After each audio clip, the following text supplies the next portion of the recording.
ओम सन शनिश्चराय नमः। प्रिय श्रोताओं, शनिवार के दिन शनि देवता की पूजा करते समय दशार्थ कीर्त शनि स्तोत्र का पाठ करने और शनिदेव की कथा पढ़ने या सुनने से शनिदेव का आशीर्वाद मिलता है और व्यक्ति की सभी प्रकार के संकटों से मुक्ति मिलती है। हिंदू धर्म में शनिवार का दिन न्याय के देवता शनिदेव को समर्पित है। जो लोग किसी भी विशेष कार्य को सिद्ध करना चाहते हैं, वो लोग शनिवार के दिन व्रत रखकर शनिदेव की पूजा कर सकते हैं और शनि स्तोत्र का पाठ करते हैं तो उनके कार्य में सफलता सिद्धि प्राप्त होती है। इसके अलावा शनि स्तोत्र का पाठ करने से शनि की 7.5 की ढैया का प्रकोप भी कम हो जाता है। तो आइए आज की इस वीडियो में हम आज की कथा को बड़े ध्यान से सुनते हैं। शनिवार व्रत की संपूर्ण कथा पहले सुनिए। दशार्थ की शनि स्तोत्र का हिंदी पाठ, जिसके शरीर का वर्ण नील तथा भगवान शंकर के समान है, उन शनिदेव को नमस्कार है जो जगत के कालिंगम कृतांत रूप हैं। उन शनीश्वर को हम बारंबार नमस्कार करते हैं, जिनका शरीर कंकराल जैसा मासीन तथा जिनकी दाढ़ी मूछ और जटा बड़ी हुई है। उन शनिदेव को नमस्कार है जिनके बड़े बड़े नेत्र, पीठ में सटा हुआ पेट और भयानक आकार है। उन शनिश्चर देव को नमस्कार है जिनके शरीर का ढांचा फैला है, जिनके रोए बहुत मोटे हैं, जो लंबे चौड़े किंतु सूखे शरीर वाले हैं और जिनकी दाढ़ें काल रूप हैं। उन शनिवार को बारंबार प्रणाम है। हे सन, आपके नेत्र कटक के समान गहरे हैं, आपकी ओर देखना कठिन है, आप घोर रौद्र भीषण और विकराल हैं। आपको नमस्कार है। बलि मुख, आप सब कुछ भक्षण करने वाले हैं, आपको नमस्कार है। सूर्य नंदन भास्कर पुत्र, अभय देने वाले देवता, आपको प्रणाम है। नीचे की ओर दृष्टि रखने वाले शनिवार, आपको नमस्कार है। सतर्वत, आपको प्रणाम है। मंद गति से चलने वाले शनीश्वर, आपको प्रतीक तलवार से सम्मान है, आपको पुनः पुनः बारंबार प्रणाम है। आपने तपस्या से अपनी देह को दग्ध कर दिया। आप सदा योग भाग्य में तत्पर, भूखे से आतुर और अतृप्त रहते हैं, आपको सदा सर्वदा नमस्कार है। ज्ञान नेत्र, आपको प्रणाम। कथन नेत्रन सूर्य पुत्र शनिदेव, आपको नमस्कार है। आप संतुष्ट होने पर राज्य दे देते हैं और रुष्ट होने पर तत्काल हर लेते हैं। देवता, असुर, मनुष्य, सिद्ध, विद्याधर और नाग, ये सब आपकी दृष्टि पड़ने पर मूल नष्ट हो जाते हैं। देव, मुझ पर प्रसन्न होइए, मैं वर पाने के योग्य हूँ और आपकी शरण में हूँ। सभी प्रेम से बोलिए शनिदेव महाराज की जय हो। एक समय की बात है, एक ब्राह्मण राजा के महल के मुख्य द्वार पर बड़ी बुरी आत्माओं का बचाव करता था। एक दिन उसे एक अजीब सी आवाज सुनाई पड़ी, वह डर गया। कई दिनों तक उसे वह आवाज सुनाई देती रही। उसने कभी भी उस रहस्यमयी आवाज के बारे में अपनी पत्नी को नहीं बताया और उसका स्वास्थ्य प्रतिदिन खराब होता गया। वह कमजोर होता गया। एक दिन उसकी पत्नी ने देखा, मैं तुम्हें पौष्टिक भोजन देने की पूरी कोशिश करती हूँ, फिर भी तुम्हारी सेहत खराब होती रही। तुम्हें ऐसा क्या हुआ है? कुछ समय तक तो वह चुपचाप रहा और फिर उसने अपनी पत्नी को बहुत समझाया और मन ही बता दिया कि ताकि वह इतना तनाव न ले सके, उससे छुटकारा पाया जा सके, कोई उपाय सोचा जा सके। ब्राह्मण ने कहा, मुझे हर शनिवार एक अजीब सी आवाज सुनाई देती है और वह आवाज आती है कि वह हमारे राज्य को नष्ट कर देना चाहती है। उस कष्ट की अवधि 7 साल, 2.5 साल और 2.5 महीने या 2.5 कम पहर यानी 7 घंटे की है। राजा कोई भी अवधि चुन सकता है, लेकिन कष्ट तो होना अनिवार्य ही लिखा है। ब्राह्मण की पत्नी है सुनकर मुस्कुराई और बोली, आपने मुझे यह बात पहले क्यों नहीं बताई? राजा को तो बचना ही होगा, चाहे हमें इसका कुछ भी क्यों न करना पड़े। आप 2.5 पहर का कष्ट सह लीजिए। आत्मा अगले दिन फिर महल में आई और वही संदेश दोहराया। अब की बार ब्राह्मण ने कहा, मैं राजा का कष्ट अपने ऊपर लेने को तैयार हूँ, आप 2.5 पहर तक मेरे ऊपर रह सकती हैं। आत्मा ब्राह्मण के इस प्रस्ताव पर प्रसन्न हुई। फिर ब्राह्मण नदी के किनारे गए। वे ध्यान में समय बिताते उसी पानी की तह पर 2 आम के फल तैरते हुए देखे। उन्होंने ऊपर से पकड़ा और अपनी जांघ में नीचे रख लिया। राजा ने राजकुमार पिछले 2 दिनों से शिकार पर गए हुए थे। जब वे वापस लौटकर आए तो बहुत बेचैन और व्याकुल थे। उन्होंने राजकुमार को खोजने के लिए अपने दूतों को अलग-अलग दिशाओं में भेजा।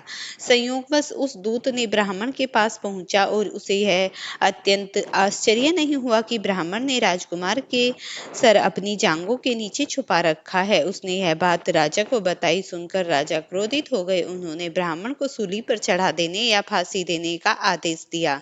राजा ने ब्राह्मण से उसकी अंतिम इच्छा पूछी तो ब्राह्मण ने कहा, आप कृपया करके मुझे 2.5 पहर तक मत मारना। राजा ब्राह्मण की यह बात मान गया।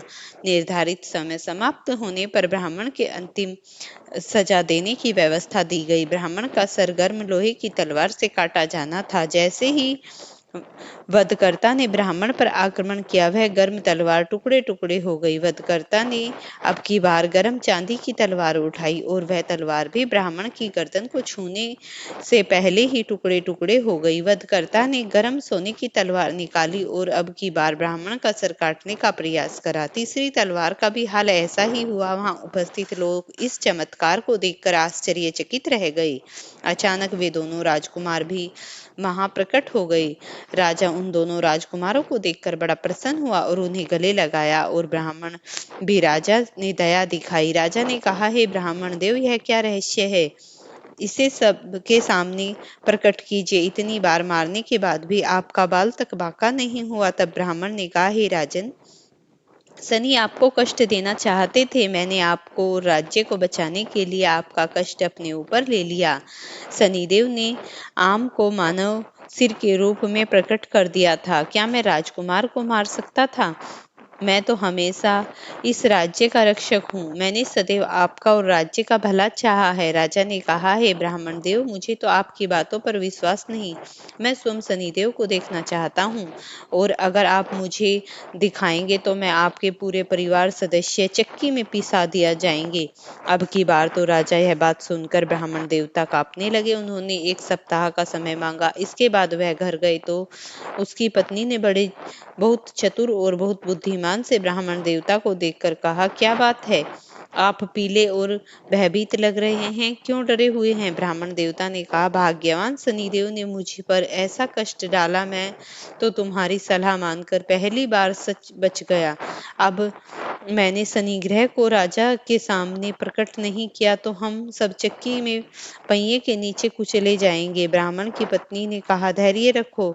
आपने एक नेक काम के लिए अपनी जान जोखिम में डाली है। शनिदेव हमारी सहायता अवश्य करेंगे। ब्राह्मण ने चैन की सांस ली। तब उसकी पत्नी ने कहा, राजा ने कहा कि आने वाले शनिवार को भी सुबह जल्दी उठें। शनिदेव को काले पर्वत के नीचे काले घोड़े पर सवार होंगे। वे तेल से भीगे हुए काले कंबल में ढके होंगे। राजा उनके दर्शन कर सकते हैं। अगले शनिवार को ब्राह्मण राजा को काले पर्वत पर ले गए। काली छाती पर छाई काले घोड़े पर सवार थी। राजा ने पूछा, तुम कौन हो? शनिदेव ने कहा, राजन, मैं शनि हूँ और मैं गरीब राजाओं दोनों को एक समान रूप में कष्ट देता हूँ। मैं किसी को कोई भी भेद नहीं करता। राजा ने कहा, तब शनिदेव, हम आपके प्रकोप से कैसे बच सकते हैं? शनिदेव ने कहा, धनवानों को शनिवार को एक काला घोड़ा या सवा मन सवा दान करना चाहिए। मध्यम आय वर्ग के लोहा और काले कंबल का दान कर सकते हैं। निर्धन लोग तेल लगी रोटी एक कुत्ते को दे सकते हैं। आप तो निर्धन लोग एक पीपल के पेड़ में जल समर्पित कर सकते हैं और पीपल की जड़ में थोड़ा गुड़ रख सकते हैं। पेड़ को कच्चे सूत या कच्चे धागे से लपेट सकते हैं। सुनकर ब्राह्मण देवता ने कहा, हे शनिदेव, आप हमारे राज्य को कष्ट मत दीजिए। राजा पर आपका प्रकोप अगर हुआ तो वह हमारे नगर को भी प्रभावित करेगा। हे शनिदेव, मैं भविष्य में कभी आपके अन्य प्रकोपों को सहन नहीं कर सकता हूँ। शनिदेव अचानक अपने काले घोड़े के साथ गायब हो गए और उधर राजा अपने महल में वापस लौट गया। अब ब्राह्मण ने बहुत प्रसन्न था क्योंकि उन्होंने साक्षात सब कुछ अपनी आंखों से देखा। जब ब्राह्मण ने पत्नी को सारी घटना बताई तो वह सुनकर बहुत ही प्रसन्न हुई और इस प्रकार राजा भी शनिवार के नियमों का पालन करने लगा। अब तो उसने पूरे राज्य में घोषणा करा दी कि हर कोई अपनी सामर्थ्य और अपनी श्रद्धा के अनुसार शनिवार का पूजन करे ताकि शनिदेव के प्रकोप से बचा जा सके। एक बार की बात है, सभी प्रकार के देवी देवताओं में ये विवाद हो गया कि सब शनिदेव की पूजा करेंगे और पूरे भक्ति भाव से शनिदेव को मनाएंगे, तभी शनि की साढ़े साती से बच सकेंगे। इस प्रकार राजा ने पूरे सच्चे मन से अपने राज्य में शनिदेव का पूजन किया। शनिवार के दिन शनिदेव को तेल चढ़ाया और उनकी आराधना की। तब शनिदेव ने प्रसन्न होकर उनके राज्य की रक्षा की और उनकी प्रजा का पालन किया। अगर कोई इस प्रकार शनिदेव की पूजा करता है तो उनके सभी मनोरथ सिद्ध हो जाते हैं। प्रेम से बोलिए शनिदेव की जय हो। प्रिय भक्तों, वीडियो पसंद आए तो इसे लाइक और शेयर करना, चैनल पर नए हैं तो चैनल को सब्सक्राइब